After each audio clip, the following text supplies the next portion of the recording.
My wife's new feminist friends convinced her to have an open marriage so she could cheat with no guilt. I used to think I had it all. The perfect wife, two amazing kids, and a home filled with laughter. Jessica and I were the couple everyone envied. 15 years together, 10 of them married, and we still held hands during movie nights. Our daughter Lily, bright and artistic at 10, and our son Jack, all energy and smiles at 8, completed what I thought was our unbreakable circle. "You're so lucky, Mark," my colleagues would say. "Jessica is incredible." And she was. Smart, caring, beautiful inside and out. I never stopped her from pursuing her passions or interests. Why would I? Seeing her happy made me happy. That's how marriage works, right? Then, about 4.5 months ago, Jessica landed a new position at a media company. I was genuinely thrilled for her. The excitement in her eyes when she talked about it reminded me of when we first met. But I didn't realize this job would introduce a cast of new characters into our story, mainly Henrietta, Claire, and Megan. Women with extreme views who seemed to have an agenda. The change was subtle at first. Jessica started coming home irritable. Small things I did that once made her smile now annoyed her. Opening the car door? "I'm not helpless, Mark." "Not opening it?" "You used to be a gentleman." I couldn't win. More disturbing was how she began talking about men as oppressors. "Men are just programmed to control women," she said one night, scrolling through her phone. When I asked where this was coming from, she rolled her eyes. "Just because you don't see your privilege doesn't mean it's not there." I told myself it was just a phase, an adjustment to her new environment. But the weeks passed, and my patient, loving wife transformed into someone I barely recognized. Our warm family dinners devolved into tense silences, broken only by the clink of silverware. The kids noticed too, exchanging nervous glances when Jessica snapped at me for asking about her day. Minor disagreements escalated into full-blown arguments. What scared me most wasn't the fighting itself, but how Jessica seemed to be looking for reasons to fight, collecting perceived offenses like ammunition. Lying in bed at night, staring at the ceiling while Jessica slept with her back to me, I'd wonder if this was still the woman I married. The woman who once wrote me love notes and laughed at my terrible jokes. I had no idea then that this was just the beginning of our unraveling, that the worst was yet to come. 5 weeks ago, a knot formed in my stomach that wouldn't go away. Call it intuition or just connecting dots that had been there all along. Jessica started coming home late without warning. When I'd ask where she'd been, she'd snap back, "Working late, obviously," or deflect with, "Why do you need to know my every move?" Her phone, once casually left on countertops or sofas, was now perpetually face down. Passcode changed. The Jessica who used to share funny texts from friends now guarded her screen like it contained state secrets. Other signs piled up like evidence in a case I didn't want to solve. She started showering immediately after coming home, a new habit. Her wardrobe transformed gradually. More revealing tops, tighter dresses, perfume I didn't recognize. I'd catch her smiling at her phone, then quickly locking the screen when I entered the room. A ghost was haunting our marriage, and its presence grew stronger each day. Last Tuesday, she stumbled through the door at 1 a.m., hair disheveled, eyes unfocused. The smell of alcohol and someone else, clung to her clothes. "Where were you?" I asked, my voice surprisingly steady despite the earthquake in my chest.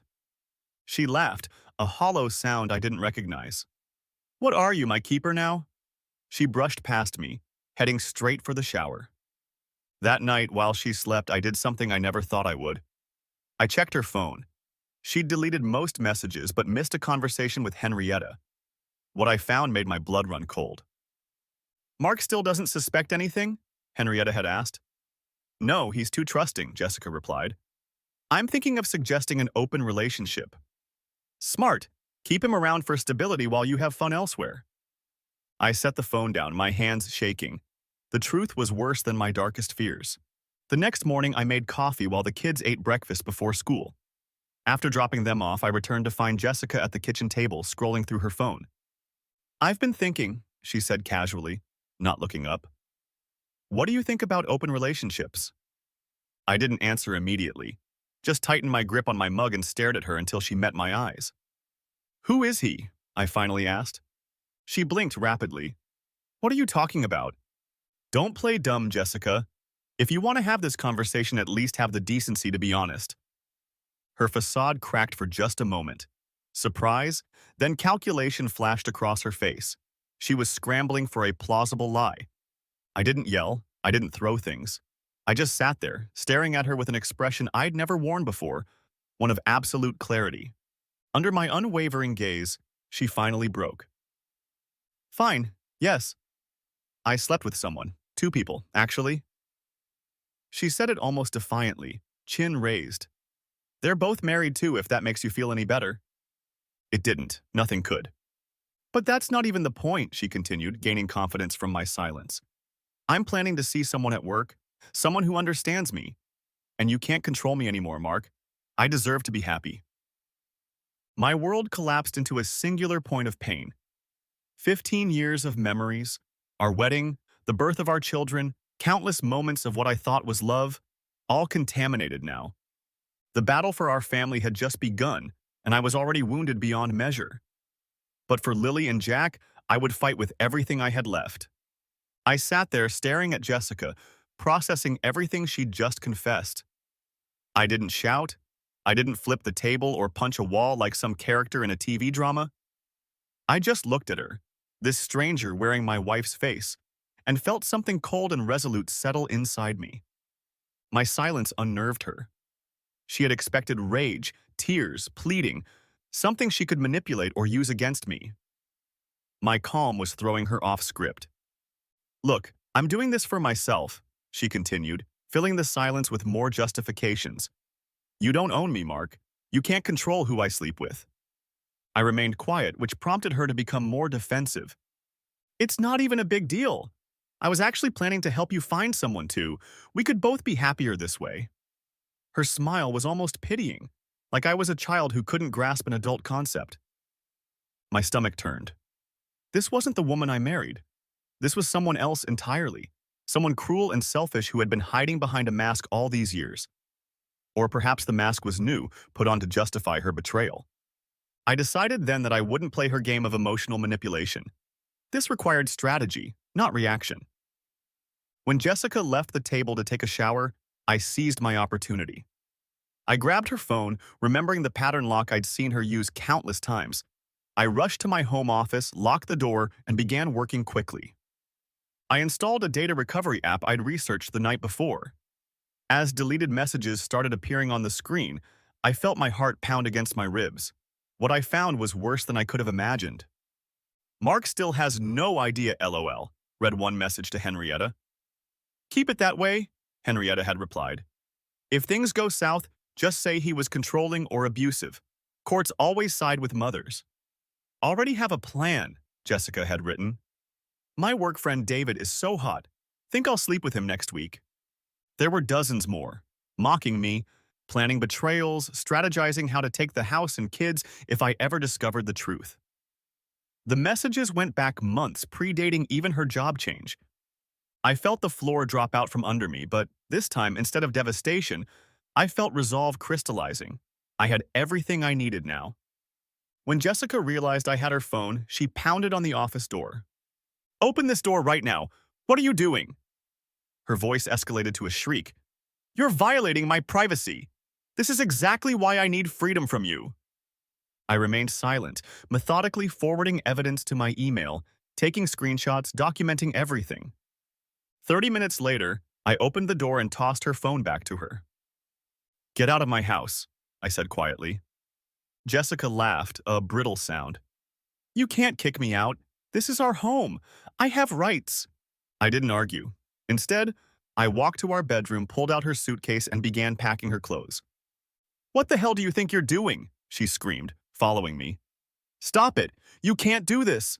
I continued packing, ignoring her protests, her threats, her sudden tears.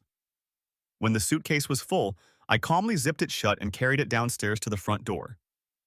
Her performance shifted from rage to pleading. Mark, please, can we just talk about this? I made a mistake. I'm sorry.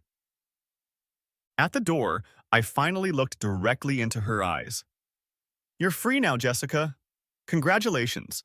My voice was steady, devoid of the emotion that had defined our relationship for 15 years. The color drained from her face as she realized this wasn't a bluff. This wasn't a husband trying to scare her straight. This was a man who had reached his absolute limit. Jessica's suitcase sat on our porch for 2 hours before Henrietta came to pick her up.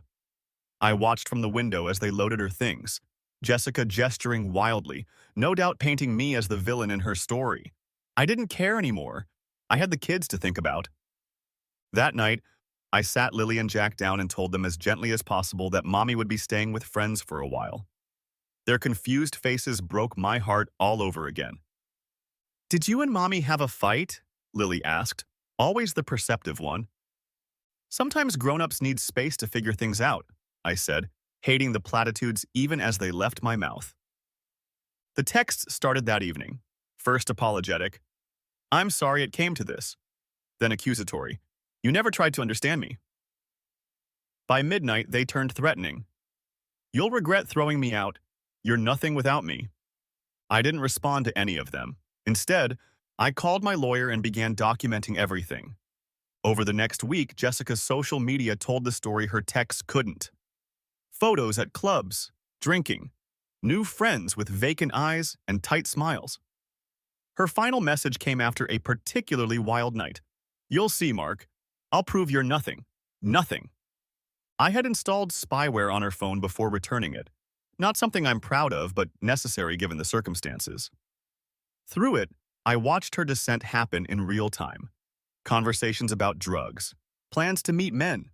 One day, I saw messages between her and Michael, an executive at her company, a married man with 3 young children.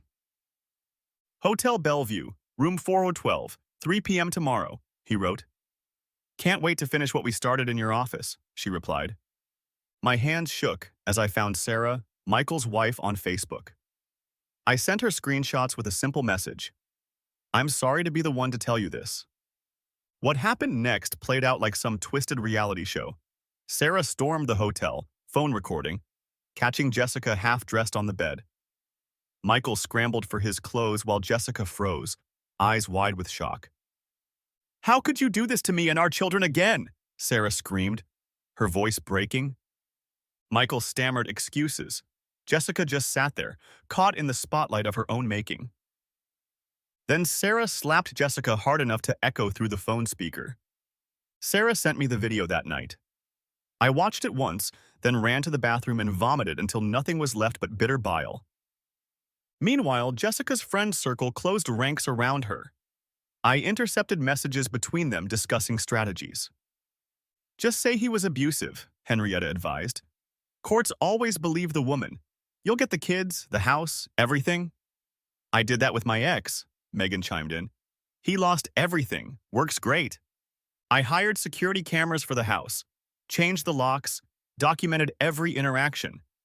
My lawyer advised me to prepare for the worst." Jessica wasn't done spiraling.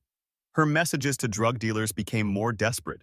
She needed money, needed a fix, needed escape from the consequences closing in around her. Then came the night that everything imploded completely. At 2:37 a.m., my phone rang. A police officer informed me that my car, which Jessica had somehow gotten keys for, had crashed into a residential home. The driver, identified as Henrietta Collins, was severely intoxicated and had tested positive for cocaine. A resident of the home was in critical condition. "Sir, we need to search your property as part of our investigation," the officer explained. When I returned home after collecting the kids from my neighbor's house, I found my front door splintered open. Inside, police officers were methodically turning my home inside out. "We found narcotics in the vehicle, Mr. Reynolds. We need to determine if there are more on the premises." I stood in my destroyed living room, watching strangers rifle through my children's things, feeling a strange detachment. Surely this was the bottom. Surely things couldn't get worse. I was wrong. As one officer emerged from the basement holding a small bag of white powder, his face grim with the certainty of having found evidence, I knew the nightmare was far from over. In fact, it was about to reach a whole new level of hell. "Mr. Reynolds, could you explain why we found cocaine hidden in your home office?" My blood ran cold as I realized what Jessica and her friends had done. This wasn't just about destroying our marriage anymore. This was about destroying me completely. The police questioned me for hours that night.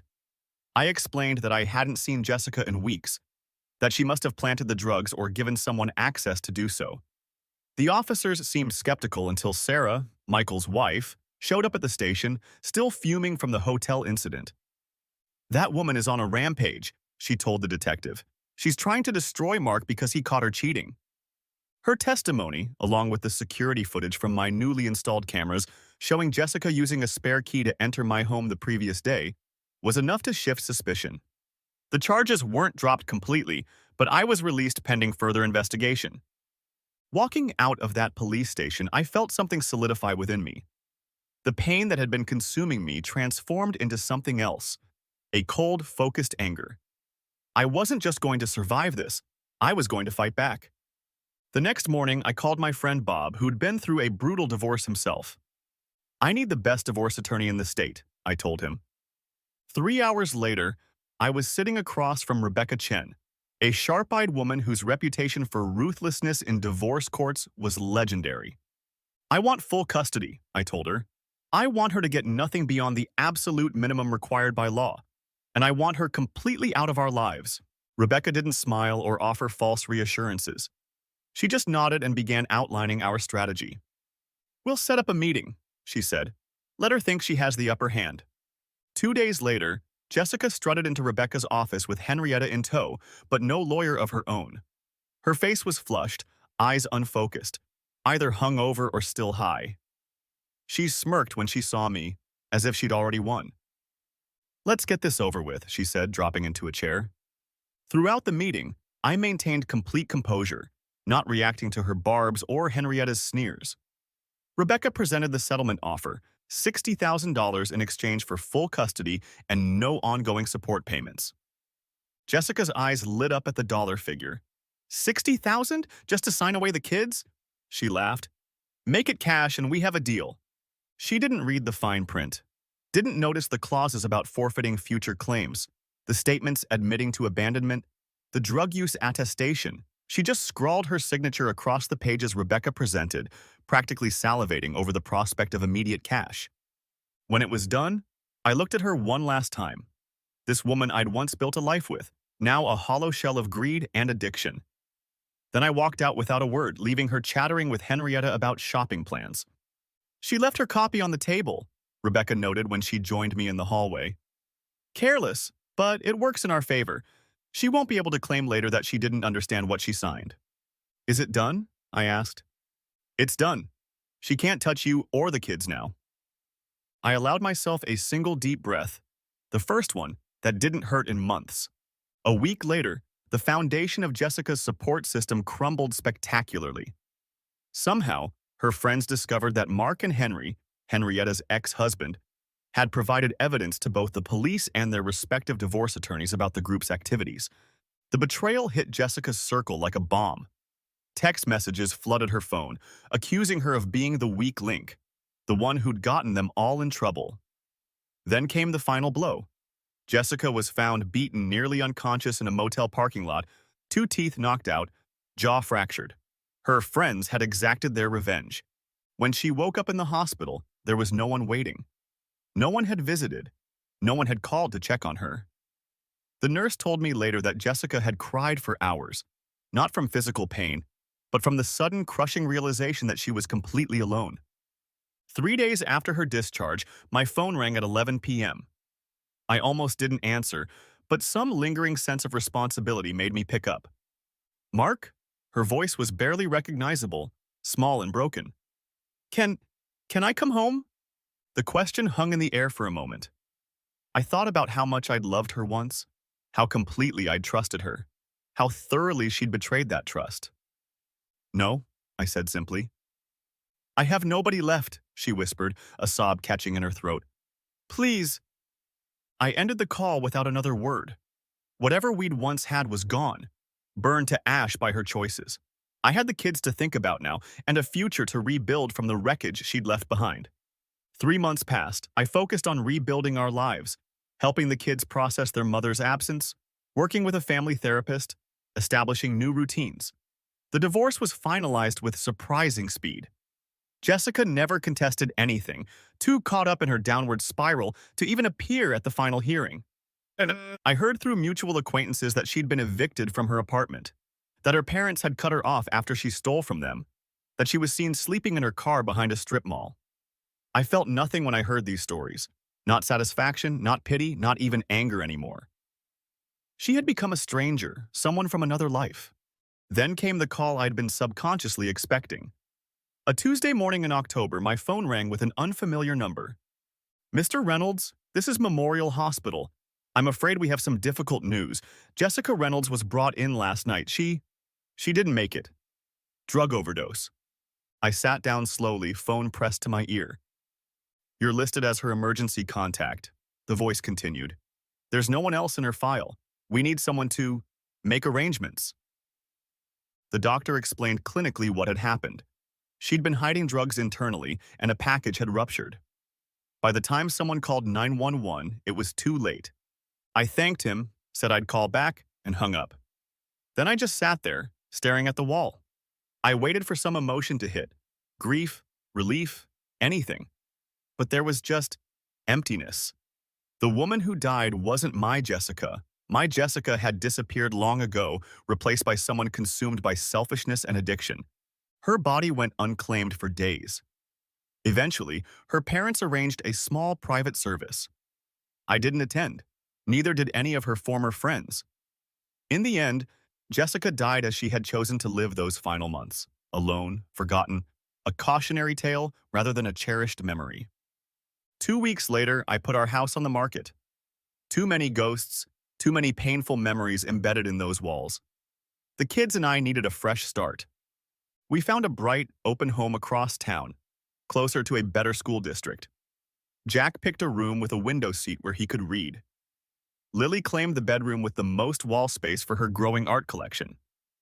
I took the smallest room, finding comfort in its simplicity. Henry, Henrietta's ex-husband, and I had become unlikely friends through our shared trauma. He had won custody of his children too, and our families often spent weekends together, backyard barbecues, movie nights, trips to the park. Our kids bonded over their similar experiences, finding healing in their shared understanding. 6 months after Jessica's death, I was sitting on my new back porch, watching our combined 5 children chase fireflies in the twilight. Henry handed me a beer and took the chair beside me. "You doing okay?" he asked. I considered the question seriously. "Yeah," I said finally. "I think I am." Later that night, after everyone had gone home and the kids were asleep, I stood in the hallway looking at their peaceful faces. Jack had kicked off his covers as usual. Lily was hugging her stuffed elephant tight. They were smiling in their sleep. I realized then that I had won. Not against Jessica, that was never the point. I had won against fate, against the destruction that had threatened to engulf us all. I had protected what mattered most. I was free. We all were. And that was enough.